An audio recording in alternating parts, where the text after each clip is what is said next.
Bon, il y a bientôt 4 mois, j'avais sorti une vidéo sur Spider-Man PS4, un jeu qui était et qui est toujours à l'heure actuelle un jeu exceptionnel que vous devez faire sans hésitation. Donc entre-temps, depuis la sortie de cette vidéo, j'ai pu jouer à sa suite, intitulée Marvel Spider-Man Miles Morales. Alors aujourd'hui, nous allons voir si cette suite en vaut la peine, ou bien si ce n'est juste qu'un simple DLC à 60 balles. Bon alors, c'est parti.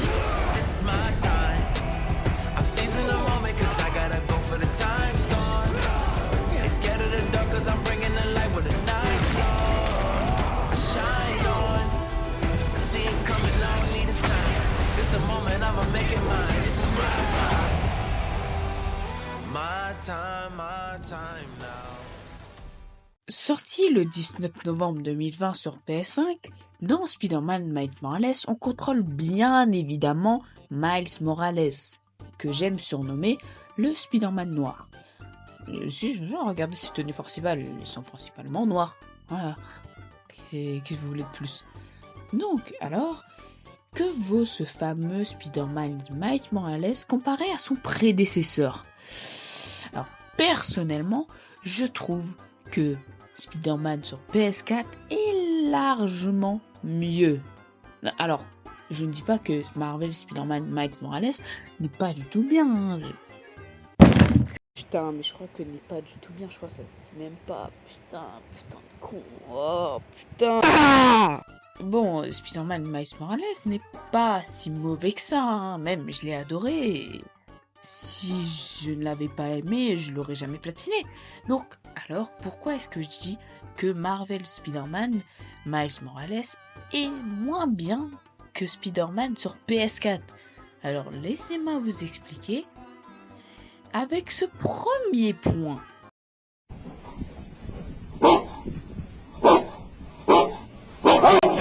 Ben, c'est juste la même, quoi, avec quelques nouveaux objets et ondes sonores à retrouver.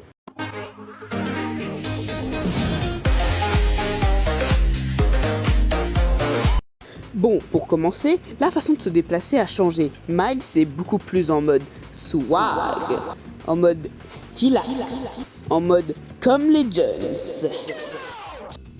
Les manières de combattre sont beaucoup plus diversifiées. On a toujours les habituels, coups de poing, coups de pied, et les fameux gadgets comme les lance-toiles, les clones, les mines et les grenades anti-gravitationnelles. Bon, je sais que ce n'est pas leur vrai nom, mais j'aime bien les appeler comme ça. Bon, la toute nouvelle manière de combattre est l'électricité, car Miles est devenu un putain de paratonnerre.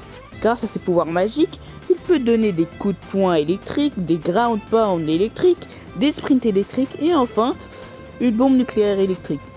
Les nouvelles manières de combattre sont exceptionnelles car ça rajoute de nouveaux trucs très stylés et en plus on a cet aspect Dynasty Warrior où tuer plusieurs ennemis devient très facile mais devient aussi très cool.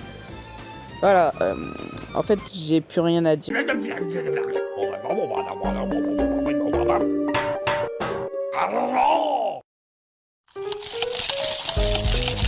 Bon, je vais pas vous spoiler parce que je suis quelqu'un qui n'est pas méchant et qui est très gentil. Mais l'histoire de Spider-Man PS4 est beaucoup plus mieux que celle de Spider-Man Miles Morales. Pourquoi? Parce que déjà de une, elle a beaucoup plus d'émotions. Beaucoup plus de rebondissements, beaucoup plus de tristesse, ok? Alors que Spider-Man Miles Morales est très prévisible, mais quand je vous dis très prévisible, c'est genre, au moment où j'ai vu le méchant pour la première fois, je savais déjà qui était derrière le masque. Bref, en gros, l'histoire n'est pas dégueu, mais elle est très ouais.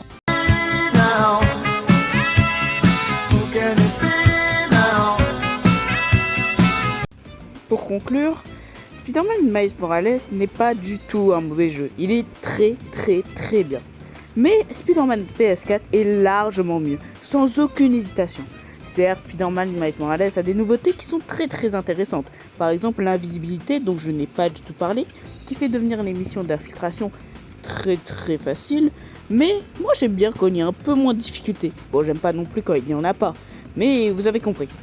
Donc selon moi, Spider-Man Miles Morales est un jeu qui peut être fait, mais Spider-Man PS4 est un jeu qui doit être fait. C'était Monster, à plus.